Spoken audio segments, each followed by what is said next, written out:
ರಾಜ ಕಾಲುವೆಗೆ ತ್ಯಾಜ್ಯ ಸುರಿದ ಘಟನೆ ಎಂಎಸ್ ಮೀಡಿಯಾ ವಾಹಿನಿಯಲ್ಲಿ ಸುದ್ದಿ ಪ್ರಸಾರದ ಬಳಿಕ ಅಧಿಕಾರಿಗಳ ದಿಢೀರ್ ಪರಿಶೀಲನೆ. ಮೋರ್ ಸೂಪರ್ ಮಾರ್ಕೆಟ್ಗೆ ಎಚ್ಚರಿಕೆ.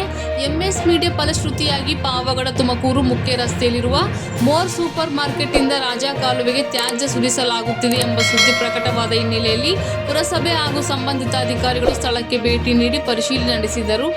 ಪರಿಶೀಲನೆ ವೇಳೆ ರಾಜ ಕಾಲುವೆಯಲ್ಲಿ ಆಹಾರ ತ್ಯಾಜ್ಯ ಹಾಗೂ ಇತರ ಕಸದ ವಸ್ತುಗಳು ಕಂಡುಬಂದ ಹಿನ್ನೆಲೆಯಲ್ಲಿ ಅಧಿಕಾರಿಗಳು ಸಂಬಂಧಪಟ್ಟ ಸಂಸ್ಥೆಯ ಪ್ರತಿನಿಧಿಗಳಿಂದ ಮಾಹಿತಿ ಪಡೆದು ತ್ಯಾಜ್ಯವನ್ನು ವೈಜ್ಞಾನಿಕ ರೀತಿಯಲ್ಲಿ ವಿಲೇವಾರಿ ಮಾಡುವಂತೆ ಕಟ್ಟುನಿಟ್ಟಿನ ಸೂಚನೆ ನೀಡಿದರು. ನಿಯಮ ಉಲ್ಲಂಘನೆ ಮರುಕಳಿಸಿದರೆ ಕಾನೂನು ಕ್ರಮ ಜರುಗಿಸಲಾಗುವುದು ಎಂದು ಎಚ್ಚರಿಕೆ ನೀಡಲಾಗಿದೆ. ಸ್ಥಳೀಯ ನಿವಾಸಿಗಳ ದೂರಿನ ಮೇರೆಗೆ ಆಹಾರ ಮಳಿಗೆಗಳು, ಹೋಟೆಲ್ಗಳು ಹಾಗೂ ಬೇಕರಿಗಳಲ್ಲಿ ವಿಶೇಷ ತಪಾಸಣೆ ನಡೆಸುವ ಕಾರ್ಯಕ್ಕೂ ಅಧಿಕಾರಿಗಳು ಚಾಲನೆ ನೀಡಿದ್ದಾರೆ. ಅವಧಿ ಮೀರಿದ ಹಾಗೂ ಕಳಪೆ ಗುಣಮಟ್ಟದ ಆಹಾರ ಪದಾರ್ಥಗಳ ಮಾರಾಟವನ್ನು ತಡೆಗಟ್ಟಲು ನಿಯಮಿತ ಪರಿಶೀಲನೆ ನಡೆಸುವುದಾಗಿ ಭರವಸೆ ನೀಡಿದ್ದಾರೆ. ಈ ಕ್ರಮಕ್ಕೆ ಸಾರ್ವಜನಿಕರು ಸಂತಸ ವ್ಯಕ್ತಪಡಿಸಿದ್ದು, ಪರಿಸರ ಸಂರಕ್ಷಣೆ ಹಾಗೂ ಸಾರ್ವಜನಿಕರ ಆರೋಗ್ಯದ ದೃಷ್ಟಿಯಿಂದ ಇಂತಹ ಪರಿಶೀಲನೆಗಳು ನಿರಂತರವಾಗಿ ನಡೆಯಬೇಕು ಎಂದು ಒತ್ತಾಯಿಸಿದ್ದಾರೆ.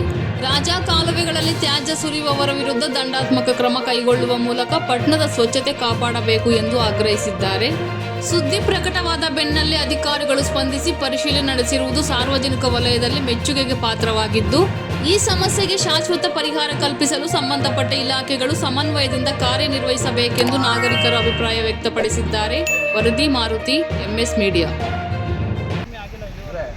ಸರ್, ನೀವು ಏನು ತನಿಖೆ ಮಾಡ್ತೀರಿ ಸರ್?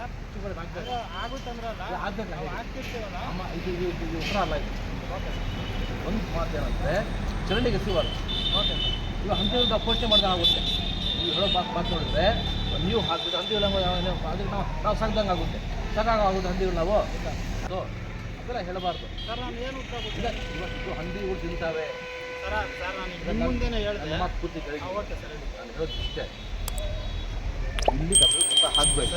ಇವಾಗ ಹಾಕಿದ್ದೀರಾ? ನಮ್ಮ ಆನಂದ್ ಅಂತ ಡ್ರೈವರ್ ಇದ್ದಾನೆ, ಪ್ರತಿದಿನ ಗಾಡಿ ಬರುತ್ತೆ. ಪ್ರತಿದಿನ ಗಾಡಿ ಬರುತ್ತೆ, ಬಿಲ್ ಕೊಡುತ್ತೆ ಗಾಡಿ. ನೀವು ಫೋನ್ ನಂಬರ್ ಕೊಡ್ತೀನಿ, ಅಲ್ಲಿ ನಿಲ್ಲಿಸ್ತಾರೆ ಗಾಡಿ. ಕಸ ಕೊಡಿ, ಕಸ ಕೊಡಿ ತಗೊಂಡು ಪ್ರತಿದಿನ. ಒಂದಿನ ಅಲ್ಲ, ಎವ್ರಿಡೇ.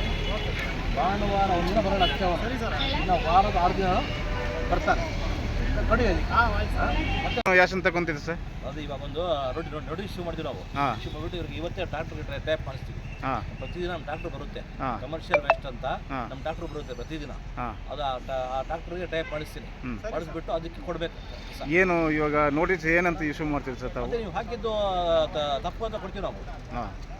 ಅಲ್ಲ, ಎಷ್ಟು ದಿನದಿಂದ ಆಗ್ತಾ ಇದ್ದಾರೆ ವಿಷಯವಾಗಿ ನೋಡಿ. ಇವಾಗ ನಮ್ಮ ಪುರಕರ ಕಳಿಸ್ತೀನಿ, ಗಂಬೂಟ್ ಹಾಕಿ ಇಳಿಸ್ತೀವಿ. ನಮಗೆ ಅಡ್ಡ ಬಿದ್ದಿದೆಯಲ್ಲ ಅದೆಲ್ಲ ತೆಗಿಸ್ತೀನಿ, ಮಾಡಿಸ್ತೀನಿ.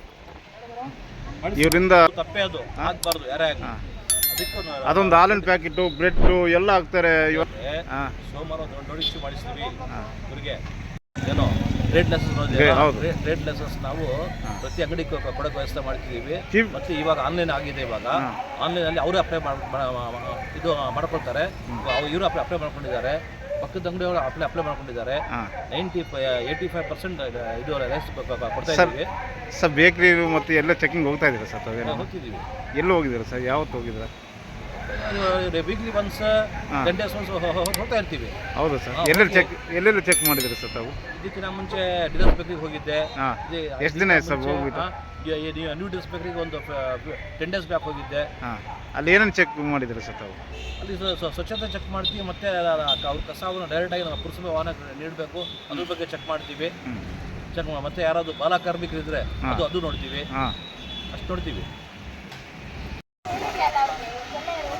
ತಮ್ಮ ಹೆಸರೇನು? ಹಾಂ, ಹೇಳಿ. ನಾವಾಗಲೇ ಒಂದು 2-3 ಸತಿ ಇವ್ರಿಗೆ ಹೇಳಿದ್ದೀವಿ ಸರ್, ಆದ್ರೂ ಕಿವಿಗೆ ಹಾಕಂತಾರೆ. ಹಂಗಾಗಿ ಇವಾಗ ಸಾರ್ ಬಂದು ಇವಾಗ ನೋಟಿಸ್ ಇಶ್ಯೂ ಮಾಡಬೇಕು ಅಂದಿರಕ್ಕೆ ಈಗ ಏನಾದರೂ ಚೇಂಜ್ ಆಗ್ತಾರೆ ಅಂತ ನೋಡಬೇಕು. ಏನಂತಾರೆ ನಿಮ್ಮ ಒಂದು ಕೇಳಿದ್ರೆ? ಇಲ್ಲ ಹಾಕಲ್ಲ ಅಂತಾನೆ ಹೇಳೋದು. ಹಾಂ, ನೀವೇನು ಕೆಲಸ ಮಾಡಿ?